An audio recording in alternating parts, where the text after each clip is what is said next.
Satu pagi di tahun 1789 di alun-alun kota Paris, ada orang nenteng kepala Raja Louis XVI yang mengklaim bahwa kepala saya ditentukan di langit. Karena itu tidak boleh ada satu rakyat pun yang boleh mendekati kepala saya.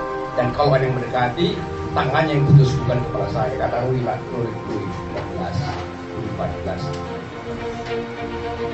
Dan dibuktikan oleh seorang rakyat bahwa kepala si raja itu tidak berasal dari langit. Karena itu pisau gilotin bisa lewat persis di lehernya, sehingga tubuh si raja dan mahkotanya terpisah.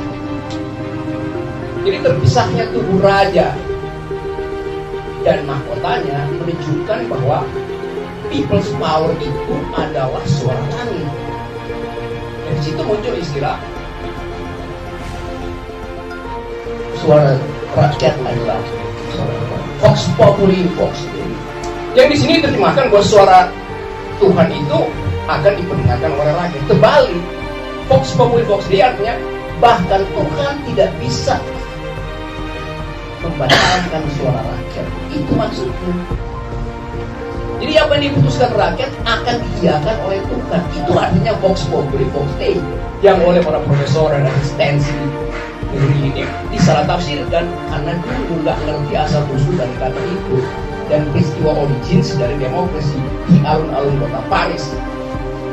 Jadi itu soalnya, itulah people's power. Mengapa begitu? Karena pada waktu itu dianggap bahwa rakyat itu adalah peminta-minta kekuasaan, hanya boleh nunggu dikasih hadiah oleh raja.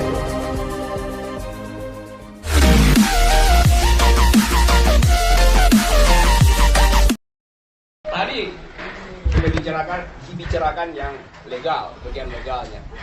Kalau begitu sekarang bagian yang ilegal ya. Oke, ada 3 kata yang menjijikkan hari-hari ini. 1 konstitusi, 2 makar, 3 asistensi. Itu kata yang berkomplot untuk mengalihkan pikiran akal sehat. Setiap saat macet di dalam argumentasi, kata yang keluar adalah ini inkonstitusional. Setiap saat cemas terhadap stabilitas, itu makar. Setiap saat tidak mampu berpikir, perlu asistensi. Jadi itu semacam kata yang sengaja dihadirkan untuk menakut-nakuti public reason, akal sehat. Kata makar tadi udah cukup dibicarakan. People power sekarang jadi kata yang buruk. Padahal sejarah demokrasi itu adalah sejarah people's power. Kita ingat mungkin 98. Kita ingat sebelum itu Namfrel, Manila. Kita ingat Argentina, Chili, segala macam itu. Itu namanya people power yang menghasilkan demokrasi. Bahkan jauh sebelum itu, di satu pagi di tahun 1789 di alun-alun kota Paris, ada orang nenteng kepala Raja Louis XVI yang mengklaim bahwa kepala saya ditentukan di langit. Karena itu tidak boleh ada satu rakyat pun yang boleh mendekati kepala saya. Dan kalau ada yang mendekati, tangannya yang putus bukan kepala saya, kata Louis XIV. Dan dibuktikan oleh seorang rakyat bahwa kepala si raja itu tidak berasal dari langit. Karena itu pisau gilotin bisa lewat persis di lehernya, sehingga tubuh si raja dan mahkotanya terpisah. Jadi terpisahnya tubuh raja dan mahkotanya menunjukkan bahwa people's power itu adalah suara langit. Dari situ muncul istilah suara rakyat adalah Vox Populi Vox Dei. Yang di sini diterjemahkan bahwa suara Tuhan itu akan diperdengarkan oleh rakyat. Terbalik, Vox Populi Vox Dei artinya bahkan Tuhan tidak bisa membatalkan suara rakyat. Itu maksudnya. Jadi apa yang diputuskan rakyat akan diiyakan oleh Tuhan. Itu artinya Vox Populi Vox Dei, yang oleh para profesor dan asistensi negeri ini disalah tafsirkan karena dulu nggak ngerti asal usul dari kata itu dan peristiwa origins dari demokrasi di alun-alun kota Paris. Jadi itu soalnya, itulah people's power. Mengapa begitu? Karena pada waktu itu dianggap bahwa rakyat itu adalah peminta-minta kekuasaan, hanya boleh nunggu dikasihani oleh raja gitu. Mereka nggak punya hak, mau minta apa nggak bisa. Di Jawa tradisi juga berlaku yang namanya pepesan. Kalau you minta hak, you mesti tunggu sampai raja keluar 200 meter dari sana, raja udah diem aja tuh, namanya demo diem. Lalu kalau mau ketemu raja mesti ngesot, nggak boleh berdiri setara tuh. Itu tradisi feodalisme. Dan itu yang dibatalkan di Paris dan dibatalkan di Jakarta pada 1998. Dari situ kita mengerti apa artinya demokrasi itu. Bahwa suara rakyat tidak bisa dicegah bahkan oleh Tuhan. Apakah itu dengan Tuhan? Enggak, justru itu mau diberitahu bahwa klaim raja itu yang keliru. Raja bilang kan mahkota dia itu diberikan oleh Tuhan, karena itu nggak mungkin lepas. Lalu raja bilang nggak tes. Ditepang lah itu. Masukin gilotin, peng, lepas. Itu yang kemudian jadi dasar dari revolusi Prancis. Yang intinya adalah egalite, fraternite, liberté. Kesetaraan antara rakyat dan raja. Presiden sekarang. Egalite, fraternite, persaudaraan antara warga negara. Fraternite, liberté, kebebasan untuk mengucapkan apa aja. Jadi people's power memberi tanda historis tentang kesetaraan manusia. Dari situ timbul ide solidaritas. Jadi apakah revolusi jahat? Justru revolusi yang menghasilkan kesetaraan. Kalau sekarang bilang kata revolusi, dianggap udah kayak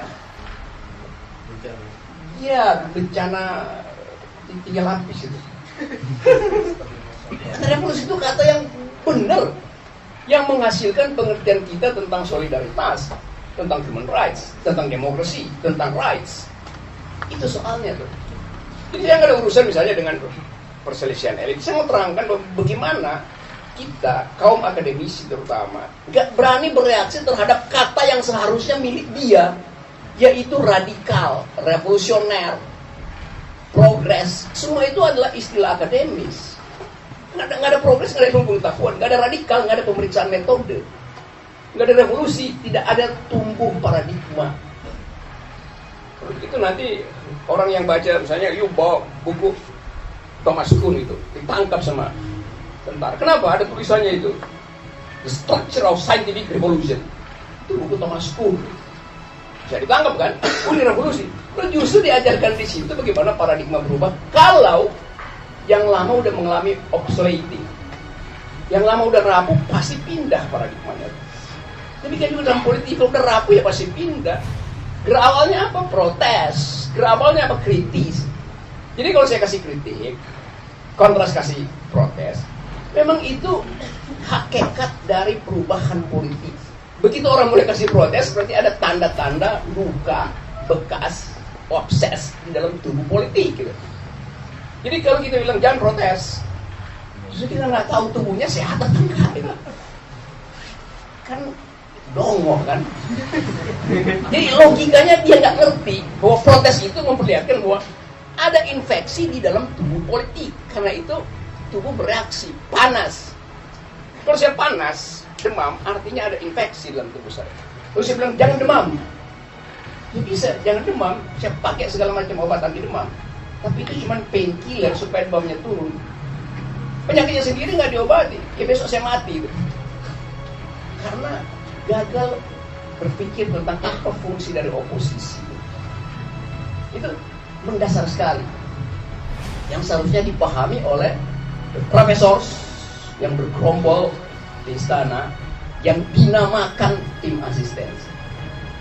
Itu kan udah mestinya udah terhina disebut tim asistensi. Loh, dia di universitas itu profesor, bebas mengucapkan segala sesuatu. Sekarang dia masuk ke istana membantu untuk menerangkan mana yang boleh, mana yang enggak. Jadi dia membantu menerangkan mana yang boleh, mana yang enggak. Yang boleh dan enggak, siapa yang putusin? Dia. Bukan. usernya, bosnya yang putusin. Dia cuma kayak ini boleh, ini enggak. Tapi bukan yang putusin. Kan dia menghina dirinya sendiri kan. Maksudnya itu kan. Apa? Kalau saya cegah kata dungu itu keluar, lu mau bilang apa ya? Soal begituan. Jadi tradisi kampus adalah mengucapkan alternatif, bukan melayani kekuasaan. Itu dari awal syahadat universitas adalah mengucapkan kritik, bukan memuja kekuasaan. Dapat poin itu ya? Sekarang kata yang kedua. Jadi saya ulangi tadi itu people's power yang social origins-nya ada di Revolusi Prancis. Kita ingat itu banyak people power, tapi kita ingat itu karena ada tanda historis, yaitu putusnya leher Raja Louis XVI. Karena ada konsep yang ditumbuhkan dari situ, yaitu solidaritas, egalite, fraternite, liberté. Jadi kita ingat itu semua tuh. 1779, 13 tahun setelah Revolusi Amerika muncul Revolusi Prancis. Revolusi Amerika tidak menghasilkan revolusi sosial, itu revolusi kemerdekaan. Berhenti dari penjajahan. Revolusi Prancis adalah revolusi sosial, berubah total. Mentalitas berubah, cara berpikir berubah, relasi dengan warga negara berubah. Jadi Revolusi Prancis memberi kita keterangan bahwa revolusi adalah cara untuk menghasilkan perubahan. Itu aja. Jadi pakailah kata itu dalam proporsinya. Dan proporsinya artinya pelajari social origins-nya, pelajari asbabun nuzul dari kata revolusi.